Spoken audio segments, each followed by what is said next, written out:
The first Bitcoin transaction was 10 Bitcoin. At the time, it had no real market value, but it wasn't just money. It was proof that the Bitcoin network actually worked. And the person who received it was the one who had already run Bitcoin before anyone else. Hal Finney. Too fast. Too precise. As if he already knew. January 3rd, 2009, the Genesis block is created. Inside it, a message. The Times, 3rd of January 2009. Chancellor on brink of second bailout for banks. A statement against the financial system. And a few days later, Bitcoin is released to the world. But this wasn't a simple program. It wasn't something you could just download and run. You had to understand it, compile it, connect it. Most people didn't. But one person did. Hal Finney. January 10th, 2009. In a space only a few cryptographers were even paying attention to, a message appears. Running Bitcoin. A very short record. Just 2 words. No explanation. No question. Just one fact. He was already running it. At that moment, this wasn't something just anyone could do. This wasn't installation.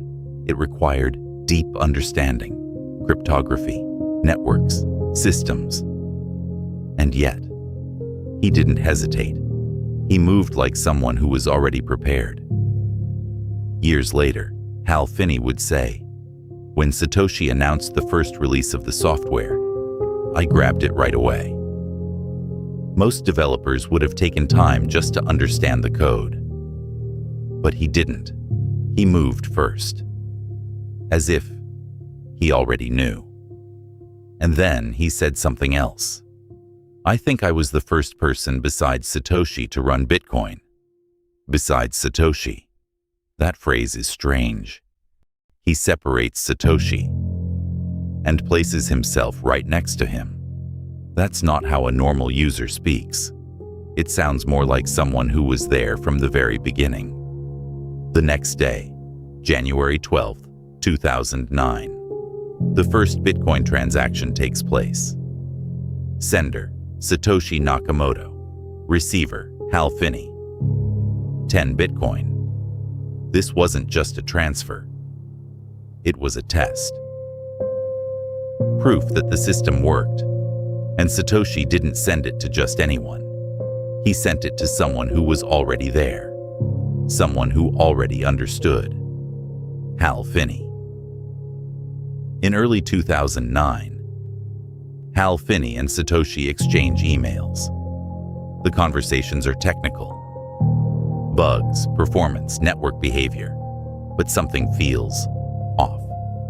Finney analyzes the code, finds issues, suggests improvements, and Satoshi accepts them.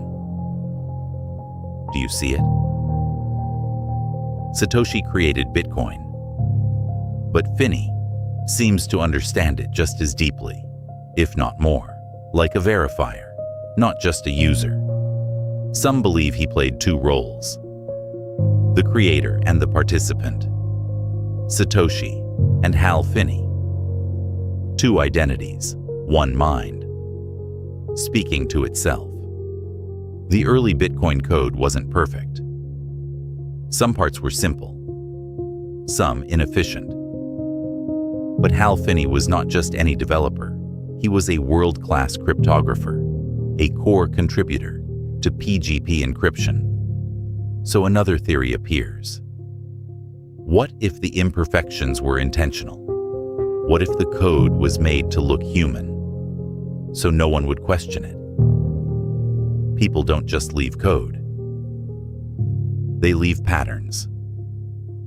Writing style, word choice, structure. And some analyses have found similarities between Finney and Satoshi, even down to something small, double spacing after periods. A tiny habit. But habits are hard to fake. Hal Finney lived in California, just a few blocks away from someone named Dorian Satoshi Nakamoto. A real person, a real name, Satoshi Nakamoto. Coincidence or something else? Then, in 2010, Satoshi disappears. Around the same time, Hal Finney's condition worsens. ALS. His body begins to shut down. Satoshi disappears from the internet. Finney disappears from the physical world. Two timelines, overlapping. So people say Hal Finney was Satoshi Nakamoto. He was there first. He understood first. He moved first. And he was chosen first. It fits too well. So the answer seems simple. Hal Finney was Satoshi Nakamoto. But was he? What if he wasn't? What if he was chosen from the beginning? Bitcoin wasn't just code. It was something that had to be introduced to the world. And maybe it needed a witness, a first user, a proof that it worked. And maybe Satoshi chose Hal Finney to be that proof. He was too perfect. First to run it. First to understand it. First to receive it. Everything begins with him. Is that natural? Or designed? Another possibility. What if he wasn't Satoshi, but knew who Satoshi was? Bitcoin may not have been the work of one person. The beginning may not have been alone. A co-creator. Or the closest collaborator. Then his words start to feel different. Bitcoin and me. He never says he was Satoshi, but he is always right next to him. He draws a line, keeps a distance, but that distance is too close. What if he knew? People would suspect him. And that suspicion would hide the real Satoshi even deeper. He never told us. Not who he was, not who Satoshi was.